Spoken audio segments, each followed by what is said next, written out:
Aujourd'hui, je me lève un peu comme tous les matins, 6h30, déterminé pour avancer, atteindre mes objectifs. Je respecte ma routine matinale à la lettre, je fais bien soigneusement mon lit, me prépare un petit café, je sors prendre l'air. Ça permet à mon corps de prendre la lumière du jour le plus tôt possible, faire le plein de vitamine D, de respirer l'air frais et d'attaque pour une nouvelle journée pleine d'énergie.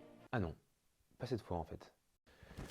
Il y a des jours où t'as beau faire comme d'habitude, t'es quand même claqué. Ça peut être juste un coup de fatigue, genre la veille tu t'es couché un peu plus tard, t'as fait un peu la bringue, t'as mangé un peu plus que d'habitude. Ou alors des fois le mal est un peu plus profond. Tu dors moins bien, tu prends du retard sur ton sommeil, tu te réveilles la nuit, t'es constamment fatigué. Et là faut essayer de comprendre ce qui se passe pour corriger ça. Donc dans cette vidéo, je vais te parler de la fatigue, celle qui t'empêche d'être efficace, de prendre les bonnes décisions, celle qui te donne envie de parler à personne et qui te pousse à toujours tout reporter au lendemain. Cette fatigue qui est là dès le matin au réveil. T'as hyper faim tout le temps, t'as besoin de faire des siestes dans la journée, tu rentres le soir, t'as qu'une envie, c'est de te poser et plus rien faire. C'est là qu'il faut se poser les bonnes questions. On a souvent la réponse sous les yeux et on sait presque toujours ce qu'on a à faire. C'est un peu comme beaucoup de choses dans la vie, mais on le fait pas. Alors si je peux te permettre d'avoir une petite prise de conscience, comme moi il y a quelques temps, et t'apprendre quelque chose en même temps, bah ça sera tout gagné. Pendant trop longtemps j'ai vécu ça et ça m'a semblé important de t'en parler aujourd'hui. Alors si t'es dans cette situation et que t'as envie de changer les choses, je vais essayer de t'aider à identifier les problèmes d'après mon vécu et je vais te donner mes astuces ou en tout cas ce qui fonctionne pour moi pour t'aider à retrouver la forme. Allez, let's go. Alors pour moi, il y a plusieurs choses à prendre en compte. À commencer par le sommeil. Si on dort que 4 ou 5 heures par nuit, bah c'est normal d'être fatigué. Tu vas me dire que c'est logique, mais c'est un fait. Et parfois, même si on le sait, qu'on a passé une journée horrible à lutter et qu'on se dit qu'on va dormir plus longtemps la nuit suivante, bah dans la pratique, c'est pas toujours évident. Surtout que quand on a un rythme comme ça, de se coucher un peu tard, on est souvent épuisé jusqu'au soir. Et comme par hasard, au moment de devoir dormir, on a un petit pic d'énergie. C'est là où on se met devant la télé, sur son téléphone. Et le temps il se met à défiler et il est déjà minuit. Alors la première chose à faire, c'est de dormir minimum. Et je dis bien minimum parce que ça dépend aussi de chacun, mais ça serait 7 heures. Personnellement, je dois dormir 8 heures pour être en forme. Après, c'est pas tout, parce que dormir suffisamment, c'est une chose, mais il faut aussi penser à la qualité du sommeil. La qualité du sommeil, elle va impacter directement notre récupération. Le fait de pouvoir entrer dans un sommeil profond est indispensable pour bien récupérer. J'en ai fait des frais depuis que j'ai des enfants, et parfois, même si je dormais assez, quand la qualité de mon sommeil n'était pas bonne, bah, j'étais quand même KO le lendemain. Je sais pas pourquoi je dis était d'ailleurs. Bon après c'est un autre sujet, hein. Quand on a des enfants, il faut s'adapter. Mais l'idée pour améliorer notre sommeil, ça va être d'essayer de se coucher quand on commence à ressentir nos premiers signes de fatigue. Quand on a les yeux qui piquent, quand on commence à bâiller. Faut pas attendre d'être complètement épuisé pour aller se coucher. Ensuite, il faut essayer de s'éloigner des écrans un maximum. Le mieux, et même le minimum, ça serait 1 heure avant de se coucher. On est tellement tout le temps sollicité avec les réseaux, Instagram, TikTok.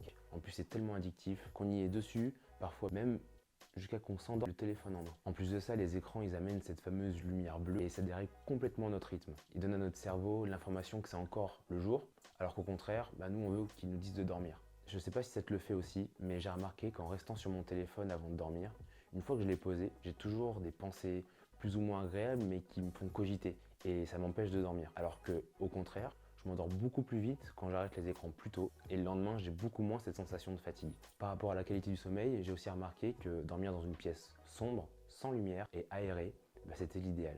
Donc soit je laisse la fenêtre un peu ouverte pendant la nuit, ou l'hiver quand il fait froid, je la laisse ouverte un petit peu avant de me coucher pour rafraîchir la chambre. La qualité du sommeil va aussi être impactée par l'heure à laquelle on se couche. Un exemple tout bête, si on se couche à 22 h ou à 2 h du matin, notre corps il va pas du tout réagir pareil. Tu l'as peut-être déjà sûrement remarqué, mais en se couchant à 2 ou 3 heures du mat, même en dormant 8 heures, le lendemain on a du mal à émerger. Et ça c'est parce que le rythme est complètement déréglé par rapport à nos habitudes. Si on est habitué à se lever relativement tôt pendant la semaine et aux mêmes heures, il faut aussi se coucher tôt et aux mêmes heures le soir, même le week-end. Il peut toujours y avoir des exceptions, mais tu as compris l'idée. On a besoin de régularité, j'en parle souvent sur cette chaîne, mais le corps aime les habitudes. Comme chaque prise de décision et chaque nouvelle habitude, au début c'est dur, mais avec le temps ça devient naturel. Si on a réussi à prendre l'habitude de se coucher tard, on arrivera forcément à prendre l'habitude de se coucher plus tôt. Le corps a besoin de se coucher et de se lever aux mêmes heures pour rester en forme. Le fait d'être régulier va aussi nous permettre de trouver nos cycles de sommeil. Il n'y a rien de pire que de se réveiller en plein sommeil profond. D'où le fait que c'est fatigant d'avoir des enfants. Certains disent qu'on ne devrait pas avoir besoin de mettre de réveil pour se réveiller naturellement. Et donc pour pas se réveiller en plein cycle.